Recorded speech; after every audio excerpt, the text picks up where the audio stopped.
ಧರ್ಮಸ್ಥಳದಲ್ಲಿ ಹೆಣವನ್ನ ಹೂಳಲಾಗಿದೆ ಅಂತ ಆ ವ್ಯಕ್ತಿ ಏನ್ ಹೇಳಿದಾರಲ್ಲ, ಆ ಜಾಗಗಳಿಗೆ ಈಗ ಬಿಗಿ ಭದ್ರತೆಯನ್ನ ಕಲ್ಪಿಸಲಾಗಿದೆ. ಈಗ ಆಲ್ರೆಡಿ ಶೋಧ ಕಾರ್ಯ ನಡೆದಂತ ಸ್ಥಳದಲ್ಲೂ ಕೂಡ ಭದ್ರತೆಯನ್ನ ನಿಯೋಜಿಸಲಾಗಿದೆ. ಅಂದ್ರೆ ಆ ವ್ಯಕ್ತಿ 13 ಪಾಯಿಂಟ್ಗಳನ್ನ ತೋರಿಸಿದ್ರು. ಅದರಲ್ಲಿ 10 ಪಾಯಿಂಟ್ಗಳಲ್ಲಿ ಈಗ ಆಲ್ರೆಡಿ ಉತ್ಖನನ ಅಥವಾ ಶೋಧ ಕಾರ್ಯ ಇದೆಲ್ಲ ನಡೆದಿದೆ. ಆ 10 ಪಾಯಿಂಟ್ಗಳಲ್ಲೂ ಕಣ್ಗಾವಲಿಟ್ಟಿದ್ದಾರೆ. ಉಳಿದಂತ 3 ಪಾಯಿಂಟ್ಗಳಲ್ಲೂ ಕೂಡ ಗನ್ಮ್ಯಾನ್ಗಳನ್ನ ನಿಯೋಜಿಸಲಾಗಿದೆ. ಈ ಮುಖೇನವಾಗಿ ಇನ್ನೇನೋ ಮತ್ತೊಂದು ರೀತಿಯಾದಂಥ ಚಟುವಟಿಕೆ ಆ ಭಾಗದಲ್ಲಿ ಆಗೋದು, ಅದಿನ್ಯಾವ ಥರನೋ ಆದಂಥ ಪುಕಾರಿಗೆ ಕಾರಣ ಆಗೋದು, ಇದ್ಯಾವುದು ಆಗಬಾರ್ದು ಅನ್ನುವಂಥ ನಿಟ್ಟಿನಲ್ಲಿ ಈಗ ಶೋಧ ಕಾರ್ಯ ನಡೆಯದೇ ಇರುವಂಥ 3 ಸ್ಥಳಗಳಲ್ಲಿ ಗನ್ಮ್ಯಾನ್ ಅನ್ನು ನಿಯೋಜಿಸಿದ್ರೆ, ಶೋಧ ಕಾರ್ಯ ನಡೆದಿರುವಂಥ ಪ್ರದೇಶಗಳ ಮೇಲೂ ಕೂಡ ಕಣ್ಣಿಡಲಾಗಿದೆ. ಅಲ್ಲಿ ಯಾರಾದರೂ ಓಡಾಡೋದು ಮತ್ತೊಂದು ಇದೆಲ್ಲವೂ ಕೂಡ ನಿಷಿದ್ಧ ಅನ್ನುವಂಥ ಸೂಚನೆಯನ್ನು ಕೊಡಲಾಗಿದೆ. ಟೇಪ್ ಕಟ್ಟಿ ಈಗ ಆಲ್ರೆಡಿ ಆ ಸ್ಥಳವನ್ನು ಯಾರು ಓಡಾಡಬಾರ್ದು, ಸಾರ್ವಜನಿಕರಿಗೆ ಅಲ್ಲಿ ಎಂಟ್ರಿ ಇಲ್ಲ ಅನ್ನುವಂಥ ನಿಷಿದ್ಧತೆಯನ್ನು ಹೇರಲಾಗಿದೆ. ಇವತ್ತು ಭಾನುವಾರ ಆಗಿರುವಂಥ ಕಾರಣಕ್ಕಾಗಿ ಯಾವುದೇ ತೆರನಾದಂಥ ಶೋಧ ಕಾರ್ಯಾಚರಣೆ ನಡೀತಾ ಇಲ್ಲ. ಹಾಗಂತ ಬೇರೆ ಬೇರೆ ತೆರನಾದಂಥ ಚಟುವಟಿಕೆಗಳು SIT ಸಿಬ್ಬಂದಿ ಕಡೆಯಿಂದ ನಡೀತಾ ಇದೆ, ಅಧಿಕಾರಿಗಳು ಸಿಬ್ಬಂದಿ ಕಡೆಯಿಂದ. ಈ ಶೋಧ ಕಾರ್ಯದಲ್ಲಿ ಏನು ಈ ಫಾರೆಸ್ಟ್ ಡಿಪಾರ್ಟ್ಮೆಂಟ್ ಅವರು ಆಮೇಲೆ ಈ ರೆವೆನ್ಯೂ ಡಿಪಾರ್ಟ್ಮೆಂಟ್ ಅವರು ಅವರ ಉಪಸ್ಥಿತಿಯಲ್ಲಿ ಇರಬೇಕಾಗುತ್ತೆ. ನಿಮ್ಗೆ ಗೊತ್ತಲ್ಲ, ಇವ್ರು ಶನಿವಾರ ಭಾನುವಾರ ಅಂತ ಅಂದರೆ ಇವ್ರೇನು ರಜಾ ತಗೊಳ್ಳೋರು, ಇವ್ರು ಸೆಕೆಂಡ್ ಸ್ಯಾಟರ್ಡೆ ಫೋರ್ತ್ ಸ್ಯಾಟರ್ಡೆ ಅಂತ ಅಂದರೆ ಅವ್ರು ಕಚೇರಿ ಕಡೆ ಬರದೇ ಇರೋರು. ಆ ಕಾರಣಕ್ಕಾಗಿ ಈ ಭಾನುವಾರ ಆಗಿರುವಂಥ ಕಾರಣಕ್ಕಾಗಿ ಅವ್ರುಗಳು ಬಹುಶಃ ಅವರ ಅಲಭ್ಯತೆ ಇತ್ತು. ಹಾಗಾಗಿ ಅವ್ರುಗಳ ಅಲಭ್ಯತೆ ಇರುವಂಥ ಕಾರಣಕ್ಕಾಗಿ, ರೆವೆನ್ಯೂ ಡಿಪಾರ್ಟ್ಮೆಂಟ್ನ ಸಿಬ್ಬಂದಿಯ ಅಲಭ್ಯತೆ ಇರುವಂಥ ಕಾರಣಕ್ಕಾಗಿ SIT ಪೊಲೀಸರು ಇವತ್ತು ಶೋಧ ಕಾರ್ಯಕ್ಕೆ ಮುಂದಾಗ್ತಾ ಇಲ್ಲ. ಈಗೇನು ಅಂತ ಅಂದರೆ, ಧರ್ಮಸ್ಥಳದಲ್ಲಿ ಅಸ್ಥಿಪಂಜರ ಶೋಧಕ್ಕೆ ತಂತ್ರಜ್ಞಾನದ ಉಪಯೋಗ ಮಾಡ್ಕೊಳ್ಬೇಕು ನೀವು ಅಂತ ಹೇಳಿ ದೂರುದಾರನ ವಕೀಲರಿಂದ SITಗೆ ಮನವಿಯನ್ನ ಮಾಡ್ಕೊಳ್ಳಲಾಗ್ತಾ ಇದೆ. ಏನ್ ತಂತ್ರಜ್ಞಾನ ಅಂದ್ರೆ ಏನ್ ತಂತ್ರಜ್ಞಾನ? Ground penetrating radar, ground penetrating radar ಇವುಗಳ ಬಳಕೆಗೆ ಈಗ ದೂರುದಾರನ ವಕೀಲರು SITಗೆ ಮನವಿಯನ್ನ ಮಾಡ್ಕೊಳ್ತಾ ಇದ್ದಾರೆ. ಕಾರಣ ಅಂತ ಅಂದ್ರೆ ಮಳೆ, ಭೌಗೋಳಿಕ ಬದಲಾವಣೆಯಿಂದ ಬಹಳ ವ್ಯತ್ಯಾಸ ಆಗ್ಬಿಟ್ಟಿದೆ.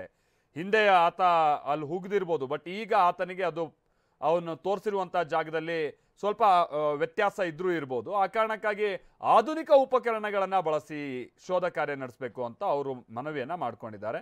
ಅದಕ್ಕೆ ಸಂಬಂಧಪಟ್ಟಂಗೆ ನಾವಿಲ್ಲಿ ನೋಡ್ತಾ ಇದ್ವಿ, ಕೆಲ ಮನವಿ ಪತ್ರವನ್ನು ಕೂಡ ಗಮನಿಸ್ತಾ ಇದ್ವಿ.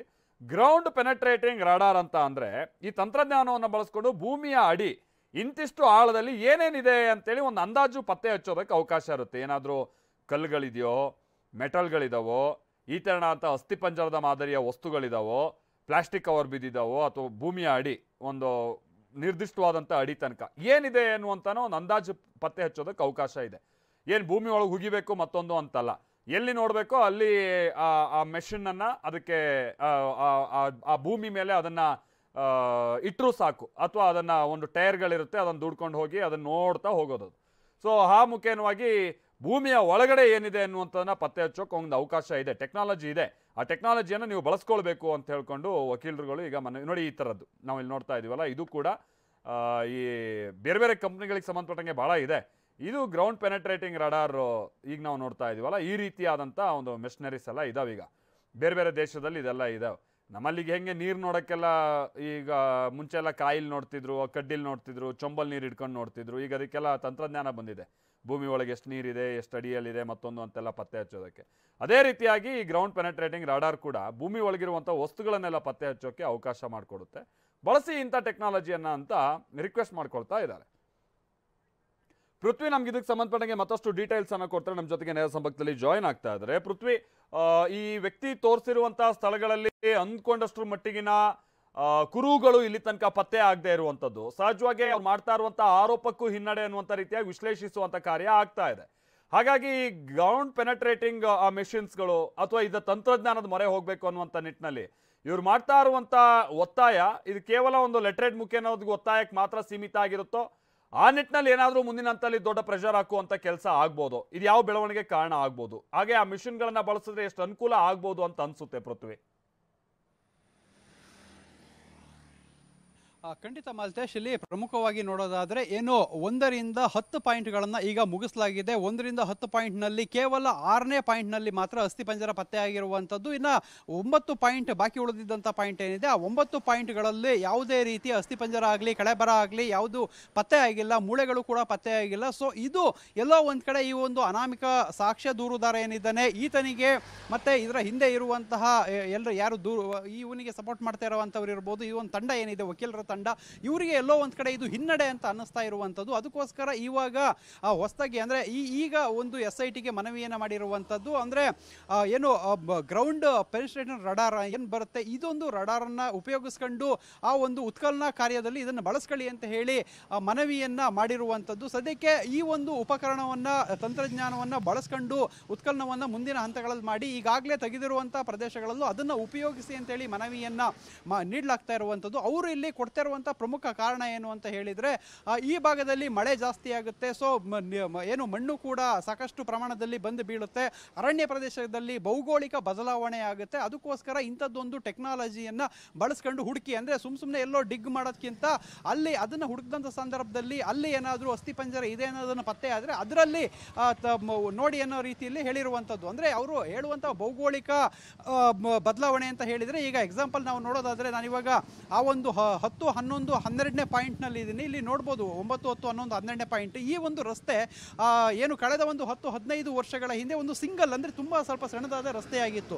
ಆತ ಈಗ ಹೇಳಿ ಕೇಳಿ ತೋರಿಸಿರುವಂಥದ್ದು ನೋಡ್ಬೋದಾಗಿದೆ. ಏನು ಆ ಒಂದು ಪಾಯಿಂಟ್ ಇದೆ, ಆ ಒಂದು ಪಾಯಿಂಟ್ ರಸ್ತೆಯ ಪಕ್ಕದಲ್ಲೇ ಇರುವಂಥದ್ದು. ಸೊ ಆ ಚರಂಡಿ ಪಕ್ಕದಲ್ಲೇ ಆ ಒಂದು 4 ಪಾಯಿಂಟನ್ನು ಆತ ತೋರಿಸಿರುವಂಥದ್ದು. ಅಂದರೆ ಅವನ ಪ್ರಕಾರ ಈ ರಸ್ತೆಯ ಪಕ್ಕದಲ್ಲೇ ಇರುವಂಥದ್ದು. ಆದರೆ ಈ ಹಿಂದೆ ಏನು ರಸ್ತೆ ಸ್ವಲ್ಪ ಚಿಕ್ಕದಾಗಿತ್ತು, ಇತ್ತೀಚೆಗೆ ಸ್ವಲ್ಪ ದೊಡ್ಡದಾಗಿರುವಂಥದ್ದು, ಇಂಥದ್ದೆಲ್ಲ ಆಗಿರುವಂಥ ಸಾಧ್ಯತೆಗಳಿದೆ. ಆತ 15 ವರ್ಷದ ಹಿಂದೆ ಎಲ್ಲಿ ಹೂತಾಕಿದ್ದೆ ಅನ್ನೋದು ಅವನಿಗೆ ಸರಿಯಾಗಿ ಗೊತ್ತಿರುತ್ತೋ ಇಲ್ವೋ, ಆ ಒಂದು ರಸ್ತೆಯ ಪಕ್ಕದಲ್ಲೇ ಇರ್ಬೋದು, ಇಲ್ಲ ಆ ಭಾಗದಲ್ಲಿ ಇರ್ಬೋದು. ಸೊ ಇದಕ್ಕೋಸ್ಕರ ಈ ಒಂದು ಉಪಕರಣಗಳನ್ನು ಬಳಸ್ಕೊಳ್ಳಿ ಅಂತ ಹೇಳಿರುವಂಥದ್ದು. ಮತ್ತು ಅವರೇ ಅದರಲ್ಲಿ ಒಂದು ಮೆನ್ಷನ್ ಮಾಡ್ತಾರೆ, ಏನಂತ ಹೇಳಿದರೆ ಇದು ಏನು ಕಳೆ ಕೀಳುವ ಯಂತ್ರ, ಏನು ಹುಲ್ಲೆಲ್ಲ ಕೀಳ್ಲಿಕ್ಕೆ ಬಳಸ್ತಾರೆ ಯಂತ್ರ, ಅಷ್ಟೇ ಆ ಸಂದರ್ಭ ಅಷ್ಟೇ ಇರುವಂತಹ ಯಂತ್ರಗಳು, ಅಷ್ಟೇ ಗಾತ್ರ ಇರುವಂಥ ಯಂತ್ರಗಳೆಲ್ಲ ಇರುವಂಥದ್ದು. ಸೊ ಅದನ್ನು ಬಳಸಲಿಕ್ಕೆ ಜಾಸ್ತಿ ಸಿಬ್ಬಂದಿಗಳ ಅವಶ್ಯಕತೆ ಬೀಳೋದಿಲ್ಲ, ಅದಕ್ಕೋಸ್ಕರ ಬಳಸಿ. ಅಂದರೆ ಏನಾದರೂ SIT ನಮಗೆ ಸಿಬ್ಬಂದಿ ಕೊರತೆ ಇಲ್ಲಾಂದರೆ ಇಂಥದ್ದೆಲ್ಲ ಟೆಕ್ನಾಲಜಿ ಯೂಸ್ ಮಾಡೋಕ್ಕಾಗಲ್ಲ ಅಂತ ಹೇಳಿದರೆ ಅವರೇ ಅದರಲ್ಲಿ ಅದೊಂದು ಇದನ್ನು ಕೊಟ್ಬಿಟ್ಟಿದ್ದಾರೆ. ಅಂದರೆ ಅದಕ್ಕೆ ಉತ್ತರನೂ ಅವಕ್ಕೆ ಸೊಲ್ಯೂಷನ್ನು ಅವರೇ ಕೊಟ್ಟಂಗಾಗಿದೆ. ಸೊ ಆ ರೀತಿ ಮಾಡಿ ಒಂದು ಲೆಟ್ರನ್ನು ಹಾಕಿರುವಂಥದ್ದು. ಈಗ SIT ಅಧಿಕಾರಿಗಳಿಗೆ ಇಂಥದ್ದೊಂದು ಮನವಿಯನ್ನು ಮಾಡಿದರೆ, ಕೇವಲ ಇಂಥದ್ದೊಂದು ಲೆಟರ್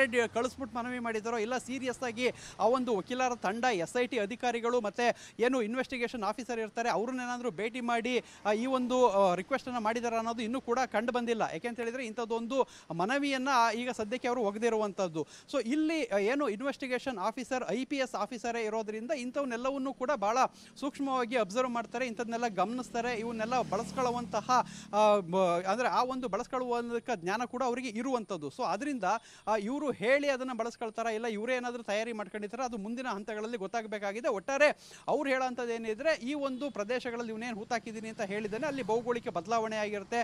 ಯಾವಂದರೆ ಆ ಒಂದು ಪಾಯಿಂಟ್ನಲ್ಲಿ ಏನೇನು ತೋರಿಸಿದ್ದಾನೆ ಅಷ್ಟು ಮಾತ್ರ, ಅಂದರೆ 5 ಅಡಿ ಅಗಲ 6 ಅಡಿ ಆಳ ಈ ರೀತಿ ತೆಗೆಯಲಾಗ್ತಾ ಇದೆ. ಸೊ ಇದರಿಂದಾಗಿ ಏನು ಸಿಗ್ತಾ ಇಲ್ಲ ಅನ್ನೋ ಒಂದು ನಿರ್ಧಾರಕ್ಕೆ ಅವ್ರು ಬರಲಾಗಿದೆ. ಸೊ ಇಲ್ಲಿ 10 ಪಾಯಿಂಟ್ಗಳಲ್ಲಿ ಕೇವಲ 1 ಪಾಯಿಂಟ್ನಲ್ಲಿ ಮಾತ್ರ ಸಿಕ್ಕಿರುವಂಥದ್ದು ನಿಜಕ್ಕೂ ಇದು ಹಿನ್ನಡೆ. ಯಾಕೆ ಅಂತ ಹೇಳಿದರೆ ಪಾಯಿಂಟ್ಗಳಲ್ಲಿ ಒಂದೊಂದು ಹೆಣ ಅಂತ ಮಾತ್ರ ಅಲ್ಲ ಹೇಳಿದ್ದು. ಎಕ್ಸಾಂಪಲ್ ಈಗ ನೆನ್ನೆ ತೆಗೆದಂಥ 9ನೇ ಪಾಯಿಂಟ್ನಲ್ಲಿ 6ರಿಂದ 7 ಹೆಣಗಳಿತ್ತು ಅಂತ ಹೇಳಿದ, ಆದರೆ ಒಂದು ಕೂಡ ಸಿಕ್ಕಿಲ್ಲ, ಒಂದು ಮೂಳೆ ಕೂಡ ಸಿಕ್ಕಿಲ್ಲ.